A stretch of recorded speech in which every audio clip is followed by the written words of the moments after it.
അങ്ങനെ ആദർശിനെയും നയനയെയും സ്നേഹത്തോടു കൂടി തന്നെ മുത്തശ്ശൻ അനന്തപുരിയിലേക്ക് ക്ഷണിക്കുകയാണ്. അങ്ങനെ രണ്ടുപേരെ അമ്പലത്തിൽ വെച്ച് കാണുന്നുണ്ട്. അങ്ങനെ മുത്തശ്ശൻ ആദർശിനോട് പറയുന്നുണ്ട്, നമ്മുടെ തറവാട്ടിൽ വലിയ പൂജ നടക്കാൻ പോവുകയാണ്, അതുകൊണ്ട് നിങ്ങളെയും ഞാൻ ക്ഷണിക്കുന്നുണ്ട്.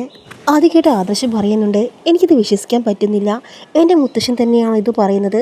അതേ ആദർശേ, എനിക്ക് നിന്നോട് ദേഷ്യമുണ്ടെന്നറിഞ്ഞാൽ നീ ശത്രുക്കളെ എന്തായാലും കണ്ടെത്തും എന്ന പൂർണ്ണ വിശ്വാസം എനിക്കുണ്ടായിരുന്നു.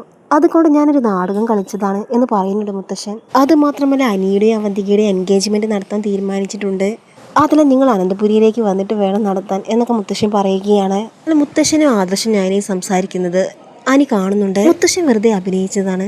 ആദർശനോട് പിണങ്ങാൻ മുത്തശ്ശന് ഒരിക്കലും കഴിയില്ല. മുത്തശ്ശൻ്റെ ഈ അഭിനയം ഇതോടുകൂടി അവസാനിപ്പിക്കണം എന്നൊക്കെ ചിരിച്ചുകൊണ്ട് മനസ്സ് ചിന്തിക്കുകയാണ് അനി. അങ്ങനെ വീട്ടിലെത്തിയതിനു ശേഷം അനി മുത്തശ്ശനോട് പറയുന്നുണ്ട്, മുത്തശ്ശ ആദർശേട്ടനോട് നയനേച്ചിയോട് സംസാരിക്കുന്നത് ഞാൻ കണ്ടു, ഇനിയെങ്കിലും അവരെ വീട്ടിലേക്ക് വിളിച്ചൂടെ എന്ന് ചോദിക്കുന്ന സമയത്ത്, നയനയോട് എനിക്ക് ദേഷ്യം അന്നും ഇന്നുമില്ല, എന്നാൽ ആദർശനോട് എനിക്ക് വലിയ ദേഷ്യമാണ് എന്ന് പറയുന്ന സമയത്ത്, മുത്തശ്ശ എൻ്റെ കണ്ണിൽ നോക്കി പറ, ആദർശേട്ടനോട് മുത്തശ്ശന് ശരിക്കും ദേഷ്യമുണ്ടോ? മുത്തശ്ശി നുണ പറയില്ല എന്ന വിശ്വാസം എനിക്കുണ്ട്. അങ്ങനെ അനി പറയുന്ന സമയത്ത് മുത്തശ്ശി ചിരിക്കുന്നുണ്ട്.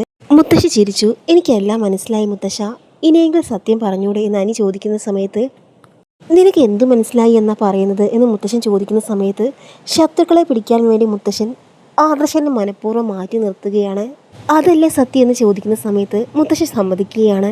ആദർശൻ നല്ലൊരു ബിസിനസ്മാൻ ആണ്, എന്നാൽ ശത്രുക്കളെ എങ്ങനെ നേരിടണമെന്ന് ആദർശന് അറിയില്ല. ഞാൻ ഇനി ആദർശൻ്റെ കൂടെ പോയല്ലോ, അതുകൊണ്ടാണ് ഞാൻ അവരെ നേരിട്ട് പോയി വിളിച്ചത്, അല്ലെങ്കിൽ ആദർശനെ ഇനിയും ഞാൻ മാറ്റി നിർത്തിയേനെ, സത്യങ്ങൾ കണ്ടുപിടിക്കുന്നത് വരെ എന്നൊക്കെ പറയുകയാണ് മുത്തശ്ശൻ. മുത്തശ്ശൻ പറയുന്നുണ്ട്, അതൊക്കെ അവിടെ നിൽക്കട്ടെ, ഈ ഞായറാഴ്ചയിലെ പ്രത്യേകത എന്താണെന്ന് എനിക്കറിയാമല്ലോ, മോൻ്റെ അവന്തികയുടെ നിശ്ചയം നടക്കാൻ പോവുകയാണ്, ആ വലിയ സന്തോഷത്തിനായുള്ള കാത്തിരിപ്പിലാണ് ഞാൻ എന്ന് പറയുന്ന സമയത്ത് അനി നിരാശയോട് കൂടി പറയുന്നുണ്ട്, മുത്തശ്ശ, ആ വിവാഹം ഒരിക്കലും നടക്കാൻ പോകുന്നില്ല, അവന്തിക ആ രീതിയിൽ കാണാൻ എനിക്ക് പറ്റുന്നില്ല മുത്തശ്ശ എന്ന് സങ്കടത്തോടു കൂടി അനി പറയുന്നുണ്ട്. ആദർശേട്ടൻ അവളെ കാണുന്നത് സ്വന്തം അനിയത്തെ പോലെയാണ്, അഭി സ്വന്തം അനിയത്തിയെ പോലെയാണ് കാണുന്നത്, അതുപോലെ തന്നെ അവന്തിക എനിക്ക് സ്വന്തം അനിയത്തിയാണ്, അവളെ അനിയത്തിയായി കാണാനാണ് എനിക്കിഷ്ടം, മുത്തശ്ശനെ നിർബന്ധിക്കരുത്, അവൾക്ക് നല്ല പയ്യനെ കണ്ടെത്താം മുത്തശ്ശ, അവൾക്ക് പറ്റിയ നല്ല പയ്യനെ ഞാൻ കണ്ടെത്തി തരാം മുത്തശ്ശ, എനിക്കറിയാവുന്ന എൻ്റെ കൂട്ടുകാരൻ തന്നെയുണ്ട് എന്ന് അനി പറയുമ്പോൾ, ഒന്നും പറയേണ്ട അനി, ഞാൻ തീരുമാനിച്ചു കഴിഞ്ഞു, അവൾക്ക് നിന്നേക്കാളും നല്ല പയ്യനെ കിട്ടാനില്ല, ഈ ഞായറാഴ്ച നിൻ്റെയും അവന്തിക മോളുടെയും നിശ്ചയമാണ്, അങ്ങനെയാണെങ്കിൽ മുത്തശ്ശ ഞാൻ ഇവിടെ നിന്ന് എങ്ങോട്ടേക്ക് പോകും, അതിനേക്കാൾ നല്ലത് ചാവുന്നതാണ്, അവന്തിക ഭാര്യയെ കാണാൻ എനിക്ക് ഒരിക്കലും കഴിയില്ല മുത്തശ്ശ എന്ന് പറയുന്നുണ്ട് അനി. നീ എന്തൊക്കെ പറഞ്ഞിട്ട് കാര്യമില്ല മോനെ, ഈ ഞായറാഴ്ച എന്തായാലും വിവാഹ നിശ്ചയം നടന്നിരിക്കും, നീ എന്തൊക്കെ പറഞ്ഞിട്ട് കാര്യമില്ല, ഇത് മുത്തശ്ശൻ്റെ തീരുമാനമാണ് എന്നൊക്കെ പറയുമ്പോൾ ആകെ വല്ലാത്ത അവസ്ഥയിൽ നിൽക്കുകയാണ് അനി. എന്നാൽ മുത്തശ്ശൻ പറയുന്നതെല്ലാം നവ്യ കേട്ട് നിൽക്കുന്നുണ്ട്. അനിയുടെ ഈ അവസ്ഥ കാണുമ്പോൾ നവ്യയ്ക്ക് വല്ലാത്ത വിഷമമാവുന്നുണ്ട്.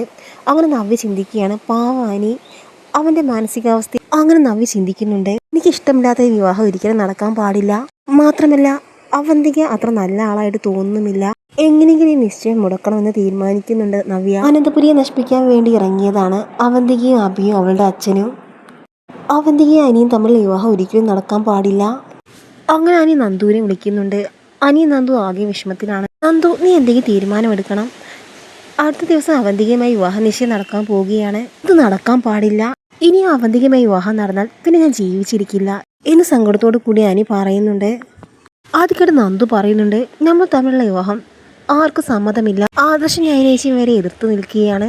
അനി പറയുന്നുണ്ട്, എന്ത് ചെയ്താലും വേണ്ടിയില്ല, അവന്തിയെ വിവാഹം കഴിക്കാൻ എനിക്ക് പറ്റില്ല. അപ്പോഴാണ് നവ്യ അങ്ങോട്ട് വരുന്നത്. അങ്ങനെ നവ്യ അനിയോട് പറയുന്നുണ്ട്, നിങ്ങൾക്ക് രണ്ടുപേർക്ക് ഒന്നാകണമെന്ന് ആഗ്രഹമുണ്ടെങ്കിൽ അത് നടക്കണം, അനി നീ മുൻകൈ എടുത്ത് നന്ദുവിനെ വിവാഹം കഴിക്കണം. അത് കേട്ട് അനി ചോദിക്കുന്നുണ്ട്, എന്തെങ്കിലും മനസ്സിൽ വെച്ച് കുടുംബത്തിൽ പ്രശ്നമുണ്ടാക്കാൻ വേണ്ടിയാണ് നവ്യടുത്ത് എങ്ങനെയൊക്കെ പറയുന്നതെന്ന് ചോദിക്കുകയാണ്. അത് കേട്ട് നവ്യ പറയുന്നുണ്ട്, നിങ്ങൾക്ക് ഒന്നാക്കാൻ താല്പര്യമുണ്ടെങ്കിൽ നിങ്ങൾ രജിസ്റ്റർ മാരേജ് ചെയ്യണം, അതിനെല്ലാ സപ്പോർട്ടിനും നവ്യേച്ചിയുണ്ട്.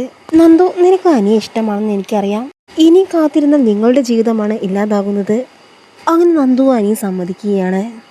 അങ്ങനെ നവ്യ നന്ദുവിൻ്റെ അനിയുടെ രജിസ്റ്റർ മാരേജ് നടത്തി കൊടുക്കുന്നുണ്ട്. അങ്ങനെ നവ്യ നന്ദുവിനോട് അനിയോട് അനന്തപുരിയിലോട്ട് വരാൻ പറയുകയാണ്. അങ്ങോട്ട് വരാൻ പറ്റില്ല, മുത്തശ്ശൻ അങ്ങോട്ട് കയറ്റിയില്ല എന്ന് അനി പറയുമ്പോൾ, നിങ്ങൾ പേടിക്കേണ്ട, അതിനുള്ള വഴിയെ ഞാൻ കണ്ടെത്തിയിട്ടുണ്ട് എന്ന് നവ്യ പറയുകയാണ്. അങ്ങനെ നവ്യ നന്ദുവിനെയും അനിയെ കൂട്ടി അനന്തപുരിയിലോട്ട് വരികയാണ്. അങ്ങനെ എല്ലാവരും ആകെ ഞെട്ടിപ്പോവുകയാണ്. അവന്തികയാണെങ്കിൽ കണ്ണും തള്ളി നിൽക്കുകയാണ്. വിവാഹവേഷത്തിൽ വന്ന അനിയെ നന്ദുവിനെയും കണ്ട് മുത്തശ്ശിയും ഒന്ന് സ്തംഭിച്ചു പോയെങ്കിലും സന്തോഷത്തോടു കൂടി വരവേൽക്കുകയാണ് മുത്തശ്ശനെയും മുത്തശ്ശിയും. നന്ദുവുമായി വിവാഹം നടന്നിട്ടില്ലെങ്കിൽ അനി മരിക്കുമെന്ന കാര്യം ഞാൻ മുത്തശ്ശനോട് പറഞ്ഞിരുന്നു എന്ന് നവ്യ പറയുകയാണ്. വളരെ നല്ല രീതിയിൽ തന്നെ നന്ദുവിൻ്റെയും അനിയുടെയും വിവാഹം നടക്കുകയാണ്.